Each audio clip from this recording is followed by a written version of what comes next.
galera, tudo bem? Sejam bem-vindos a mais um vídeo do canal Paideia. Hoje pra gente começar uma série de vídeos especiais. Vamos falar aí, vamos fazer e vamos ter uma série de vídeos sobre a história do Paraná, sobre a história do nosso estado e também sobre a história do sudoeste do Paraná, da nossa região aqui, como que se deu o início da ocupação, a chegada, né, os primeiros habitantes, né, os nossos processos históricos, nossos fatos históricos marcantes da história aqui do Paraná. Então fica ligado, deixa a sua curtida, segue o canal para não perder nenhum desses vídeos. E para começar essa série, a gente vai começar falando sobre a ocupação do sudoeste do Paraná.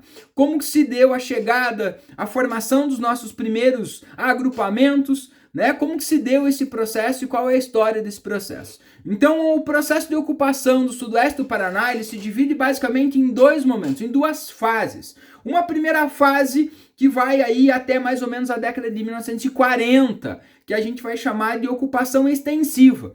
Essa ocupação extensiva é caracterizada pela economia e pela ocupação cabocla, né? Uma economia de exploração da erva mate, da madeira e da produção aí livre de suínos. Né? E quando eu falo livre de suínos é porque eles eram criados soltos, não temos grandes propriedades, uma densidade demográfica bem baixa, né? Então era uma ocupação e uma exploração econômica mais nativista, né? Mais extrativista, né? Nesse sentido e nessa caracterização. Então esses caboclos eram uma população basicamente aí nativa, da mistura, né? De alguns aventureiros que vinham para cá atrás, em especial da erva mate, que era uma planta em abundância aqui, e uma economia muito forte nesse momento, e de um grande interesse também dos nossos vizinhos aqui, da Argentina e do Paraguai, tanto que isso vai marcar a história da ocupação e a formação do sudoeste do Paraná. Então, basicamente, essa se dá. A partir de 1940, nós entramos numa segunda fase de ocupação que a gente vai chamar de ocupação intensiva. E aí é neste momento onde ocorre o processo de ocupação, né? Iniciado de uma forma intencional, né? E aí a intensificação, tá? Principalmente a partir dessa segunda década, de 1950, onde a população começa a crescer e começa a se formar os primeiros grandes núcleos urbanos aqui, a formação de atividades comerciais e tal. Então essa ocupação a partir da segunda fase, da fase intensiva, se dá pela chegada dos imigrantes gaúchos e catarinenses, na sua grande maioria, aqueles descendentes dos imigrantes europeus que vieram para o Rio Grande do Sul, né, lá, né, a partir da segunda metade do século XIX. Então esses imigrantes agora começam a migrar e começam a ser incentivados a migrar para essa região, graças à criação da colônia general agrícola General Osório, a famosa Cango, que para nós aqui é um nome muito comum. Então a chegada desses imigrantes se dá de forma absurdamente espontânea, de uma forma pura e simples, pela ocupação de terras devolutas, que era na sua grande maioria. Não eram terras ocupadas, eram terras nativas ainda, né? De florestas, principalmente de araucária. Então esses colonos começam a chegar e ocupar essas terras devolutas e alguns começam a comercializar suas terras com os caboclos, né? Comprando, trocando, né? E formando aí suas pequenas colônias e produzindo aqui na terra nesse sentido. Mas a Cango vai ser um órgão criado, né? Mais especificamente criado em 1938 pelo Getúlio Vargas, dentro de uma iniciativa e uma política de ocupação dos espaços vazios e estrategicamente, né, essa política foi chamada na época de Marcha para o Oeste. Então essa Marcha para o Oeste foi uma política criada pelo Getúlio Vargas com a intenção de integrar esses espaços vazios e alargar também as nossas fronteiras econômicas, já que nossos núcleos urbanos vinham crescendo e vinham demandando mais produção de alimento. Então ocupar essas terras vazias, esses espaços vazios, essas terras devolutas, e usar isso a favor da produção de alimento, né, no sentido econômico, né, de atender esses núcleos urbanos, então, né, via-se dentro de um processo de integração econômico e também numa questão estratégica de ocupar esses espaços, de proteger as nossas fronteiras. Então o que o Getúlio Vargas vai fazer dentro dessa política da Marcha para o Oeste é criar este órgão chamado de Cango, né, ou a sigla, né, forma-se Cango, né, então a Colônia Agrícola Nacional General Osório, com a intenção de deslocar espacialmente a mão de obra devoluta para esses espaços vazios, no sentido de ocupar essas terras férteis e aproveitar essas terras férteis para aumentar a nossa produção de alimento para atender esses espaços urbanos que vinham crescendo no Brasil daí durante a década de de 1940, 1930 para 1940. Então, no dia 12 de maio de 1943, dentro dessa política chamada de Marcha para o Oeste, o Getúlio Vargas, então, cria a Cango. Esse órgão vai ter uma importância absolutamente grande e significativa no processo de colonização, de alocação desses colonos aqui, de suporte para esses colonos na história da ocupação do sudoeste do Paraná. Então a Cango também representou uma antiga reivindicação dos ex-reservistas e ex-agricultores que foram para o exército, né, participaram, então se aposentaram e cobravam o Vargas por uma política de ocupação pós sua aposentadoria. Então a Cango também atendeu essa reivindicação desses ex-reservistas. Lembrem que também, né, o Getúlio Vargas ele chega ao poder na década de 1930 vindo daquelas grandes reivindicações do movimento tenentista. Então os ex-reservistas e ex-agricultores cobravam por uma política de aposentadoria, então a Cango também atendeu e distribuiu parte das terras para esses ex-reservistas e ex-agricultores nesse sentido. Então ela proporcionou o assentamento de pequenos proprietários sem terra, desses ex-soldados, ex-reservistas, ex-agricultores, com o objetivo estratégico de ocupar esses territórios, essas regiões vazias de fronteira, né? Porque os nossos limites com a Argentina e o Paraguai em especiais eles não eram claros como era hoje, então era muito comum que argentinos e paraguaios interessados na erva mate, que era um produto que interessava muito a eles também, eles viessem para essa região, ocupassem, extraíssem esse produto que era de uma riqueza muito grande nesse momento e depois fossem embora e levassem essa riqueza. Então, como uma forma de proteger, ocupar as nossas fronteiras e também aproveitar economicamente essas terras que eram muito férteis, Getúlio Vargas então cria a Cango e a Cango vai trabalhar nessa alocação dessas pessoas nesses territórios vazios por essas questões estratégicas e econômicas também. Então, a Cango tinha esse objetivo de instalar essas pessoas, essa mão de obra nessas regiões. Então, como que funcionava a Cango?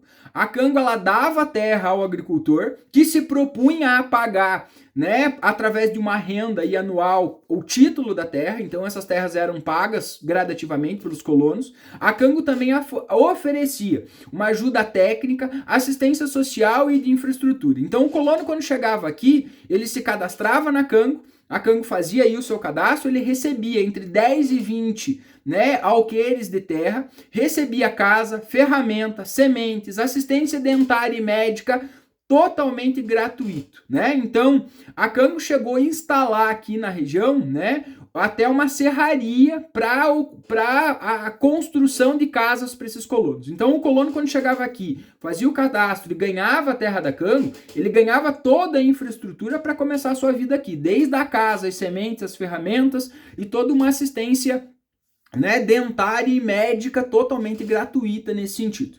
Então, em um primeiro momento, a Cango também organizou, enquanto teve o controle, aí até o final da década de 50, ela também organizou uma coisa que é muito interessante na história do Sudoeste, todo um serviço de segurança florestal. Nós tínhamos muitos guardas florestais aqui, porque a intenção era proteger as nossas florestas aqui. Então os colonos eles eram alocados naquilo que se chamava de mato branco, onde era um mato nativo de menos densidade, não de florestas araucárias. Então nesse mato as terras eram mais férteis para a produção e ao alocar esses colonos nesta parte, eles preservavam a parte da floresta de araucárias, que era extremamente valioso e também a intenção do governo era proteger. Então os colonos eram, né, existia toda uma proteção florestal nesse sentido. Então, como a região estava tudo por ser feito, toda a infraestrutura do início da colonização do sudoeste do Paraná foi feito pela Cango, né? Então isso implicou em construir estradas, pontes, construir escolas, né, e trazer, contratar e manter professores aqui para as crianças, para o processo de alfabetização. Então todo esse processo de infraestrutura foi feito pela Cango, e aí a importância da Cango nesse processo de ocupação do sudoeste do Paraná, né? A Cango também, dentro da política da Marcha para o Oeste, o governo federal fez uma intensa propaganda lá no Rio Grande do Sul para trazer esses agricultores, para trazer essa mão de obra e ocupar essas terras vazias aqui. Então a região acabou, né, sendo a atração de milhares de famílias que neste momento começaram durante a década de 40 migrar, início da década de 50 migrar para essa região, né, para começar a sua vida, enfim, tentar uma nova, né, tentar a sorte aqui, né, e começar a sua vida aqui. Então isso marca e é simbólico. Em 1948 é instalado então o povoado do Rio Marrecas, que mais tarde vai dar origem à cidade de Francisco Beltrão, que é uma referência aqui no sudoeste do Paraná. Então começam a surgir aqui os primeiros núcleos, né, urbanos, né, os primeiros povoados, com a chegada e a intensificação, né, dessas pessoas aqui. A atuação da Cango foi extremamente decisiva para o avanço e também para o desenvolvimento da nossa região, né? Mas a intensidade do movimento migratório fez com que, a partir da década de 50, a Cango não suportasse mais, e a chegada tão grande de um número tão grande de imigrantes ultrapassou a possibilidade de controle da atuação da Cango, né? Então, só para a gente ter uma ideia em números, em 1950, o número de habitantes aqui na região da Cango era de 7.147 pessoas, né? Enquanto a região sudoeste já tinha 76 mil, né, habitantes. Em 1956, a Cango cadastrou 15 mil pessoas, né? E 26 mil pessoas ficaram esperando o seu cadastro acontecer, né? Então, em 1960, a região sudoeste do Paraná já tinha mais de 230 mil habitantes.